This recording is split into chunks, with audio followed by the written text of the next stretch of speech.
when I was younger, at the tender age of 3. So I was born in a humble family, and my family couldn't afford all this expensive entertainment. So every Sunday, my father would drive us. Instead of a cinema like other family, he would drive us to an even bigger cinema with a surround sound and real life experience.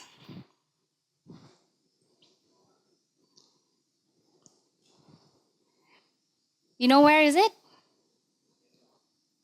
It's the lovely Kuching Airport. Yeah. What do we do there? We watch planes.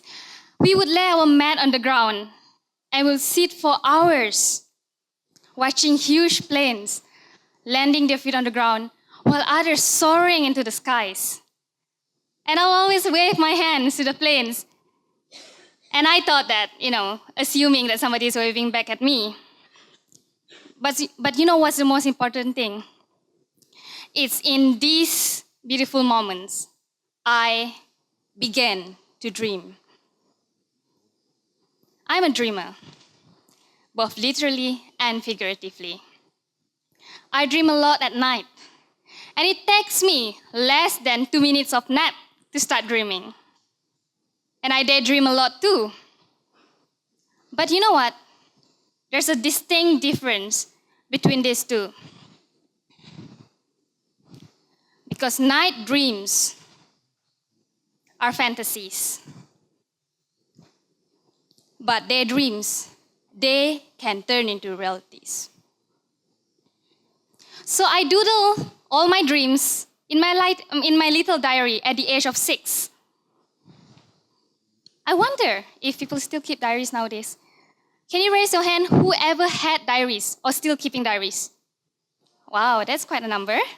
Interesting. But you know what's the funny thing about diaries?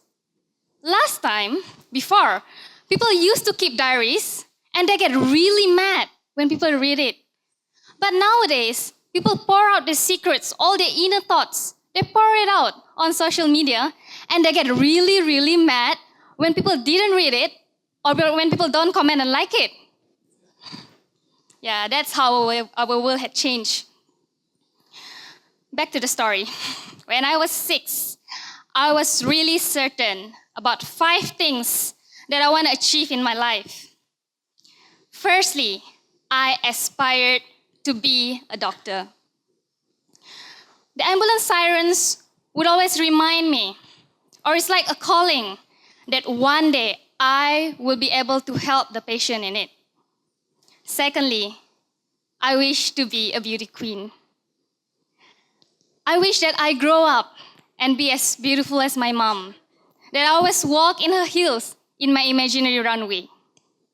Thirdly, I know one day I want to help people with whatever that I have.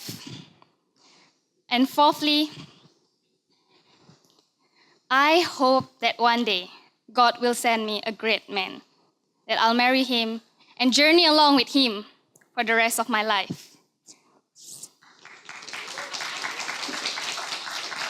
And lastly, I hope that after all this have been achieved, that my life would be a testimony and I'll be able to inspire others to make a difference in their life and to dream bigger. I have no idea at all where all this dream would bring me. But you know what? Dreams are such a powerful thing. Your dreams shape your world. And the last time I checked, dreams are free, am I right? But the journey is expensive.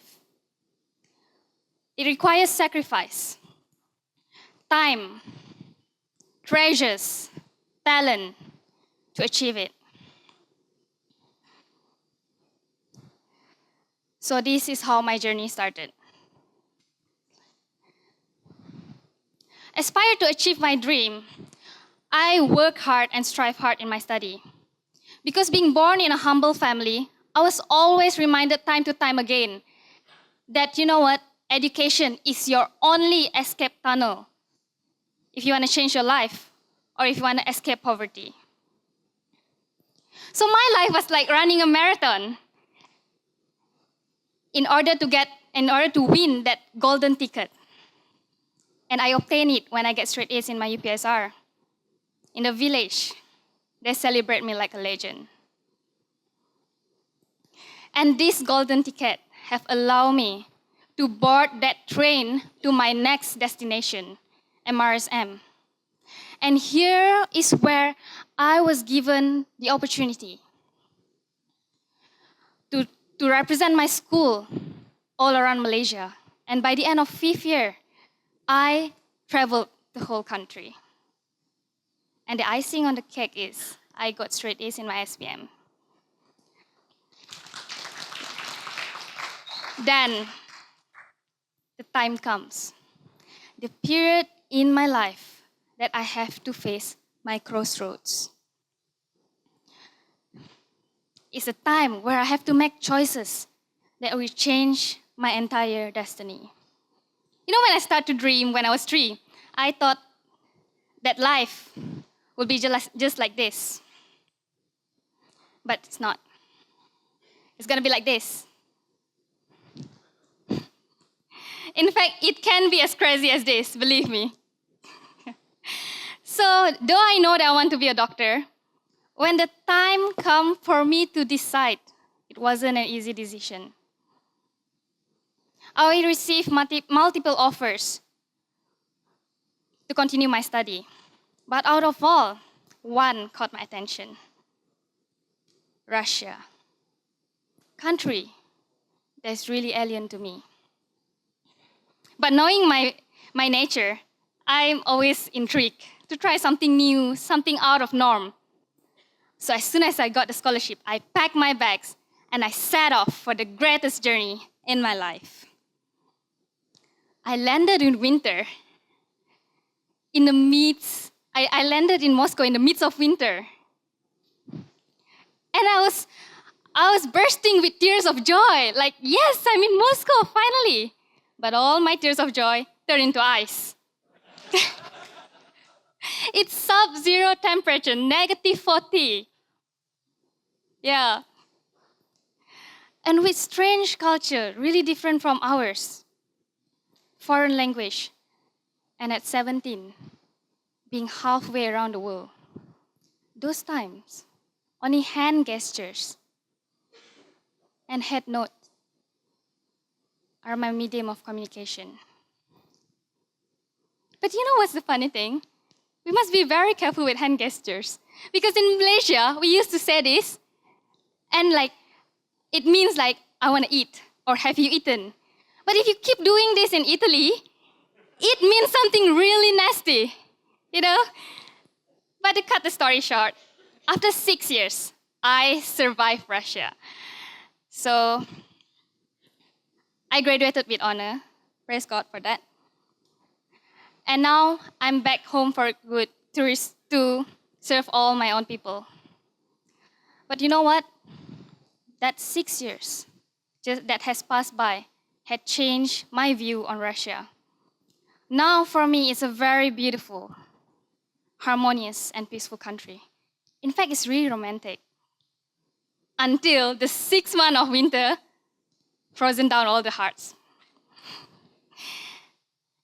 But this is the place that I will call my second home. So that's my graduation photo in front of St. Basil Cathedral. And yeah, this is my photo shoot in autumn and my graduation photo. And in these 6 years, I was also featured in Harian Metro. And in these 6 years being away from family, I had the chance to travel to 70 cities in 30 countries. It was such a surreal experience. But you know what? Nothing have changed. Every time the plane take off and land, that 3-year-old kid is still in me. I'll just take a deep breath and just shout praise to God for this wonderful journey I travel in. And I learned a lot in visiting places, Life is about adding values. And I remember in this one city called Gand in Belgium, the street lights in the city would blink and music would be played every time a baby was born. Yes, and this is how much they appreciate life. This is how they welcome all the new life to this wonderful world. And I remember the aesthetic feeling as I was looking at a windmill in Netherlands. And defying my acrophobia, I feel this is a big achievement. I defied my acrophobia by standing at the highest floor of Burj Khalifa in Dubai. And I climbed the Great Wall of China. And I also had the chance to humbly represent our beautiful country, Malaysia, to Miss Princess of the World in Prague, Czech Republic. Thank you. I can't describe with just word the feeling to be able to get this chance. But you know what? It's kind of hilarious. Let me share your story. For a week during the pageant, my name was not Esther. My name was Malaysia. So they will be like, "Good morning, Malaysia. Hey, Malaysia, you forgot your shoes." Or do you know how they know? Because all the shoes have sticker Malaysia on it. So everything was labeled Malaysia. And it's like, "Malaysia, have your breakfast. Malaysia, don't be late." So the whole week, my name is Malaysia. Until the end, until the last day only, we know each other's real name. Yeah, so it was quite an experience. And I remember as that three-year-old girl who walked her imaginary runway, I was actually standing on that coveted stage. But from that stage top, I did not lose my true self. I dived deep into the interior of Sabah, Sarawak, and Indonesia for my annual humanitarian medical mission.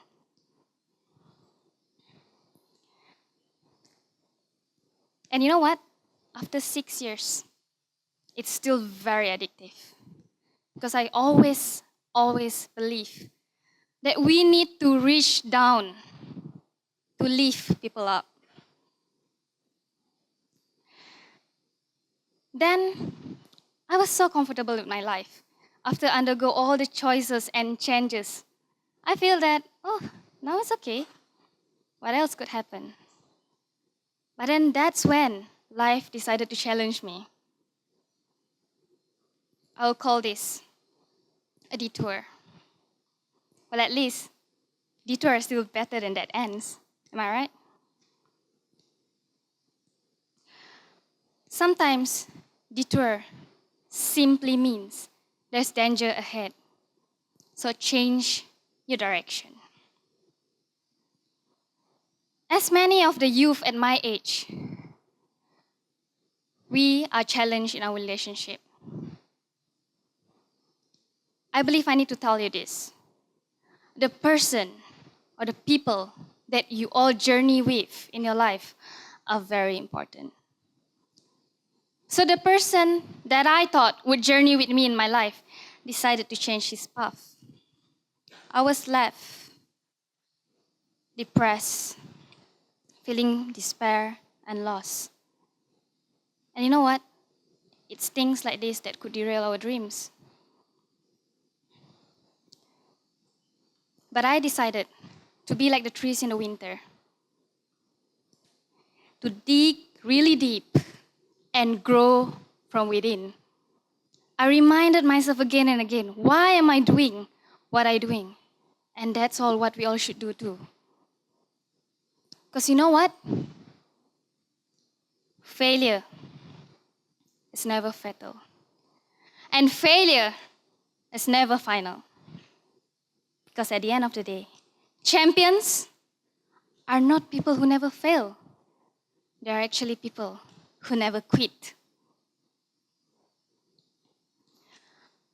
So from that day on, I decided that for every bad day that I have, I decided to turn it into somebody else's smiles. And you know what? It became my passion and my daily walk. And it It's in making other people's dream come true, which make mine comes alive. And sometimes, we just need to shake the dust off our feet. Just need to wipe off of all our tears. Pick ourselves back up and move on. But you know what? God is so gracious. He decided to send us a companion. Well, for me, this is my companion. I'm happily married to Dr. Dalvinder Singh. Thank you.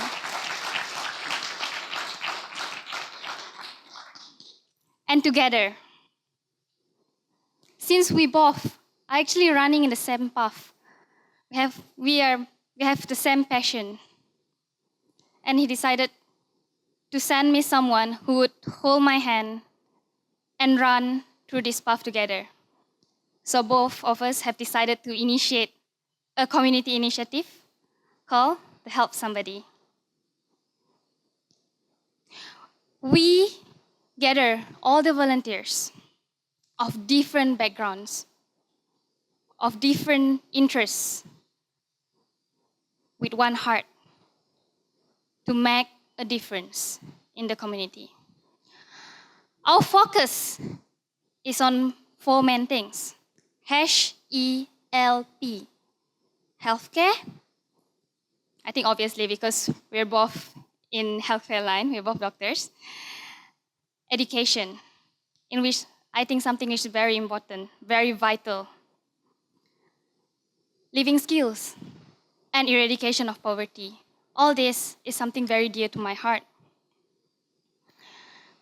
And I'm happy to report that after 6 months, we have grown from 2 crazy volunteers to 300 in the cities of Kuching.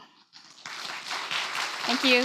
Miri, Kuala Lumpur, and my second home, Moscow. And you know what? Today,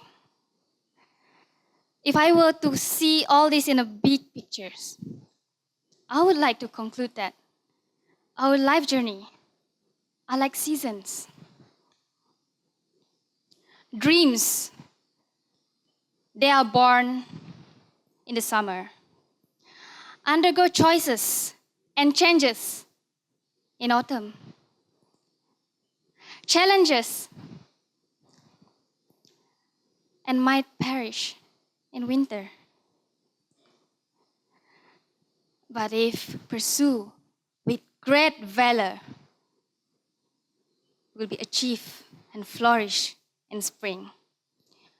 We're all in a season for a reason. And today, you've heard the story of that 3-year-old kid. But I believe in this auditorium, there are greater stories. There are bigger dreams, bigger visions that could actually one day shape our world. And I'm not here to just boast about all my achievements, but I'm here to tell you that in any season of life you are, if you have a dream, do continue on. Dream big, but start small.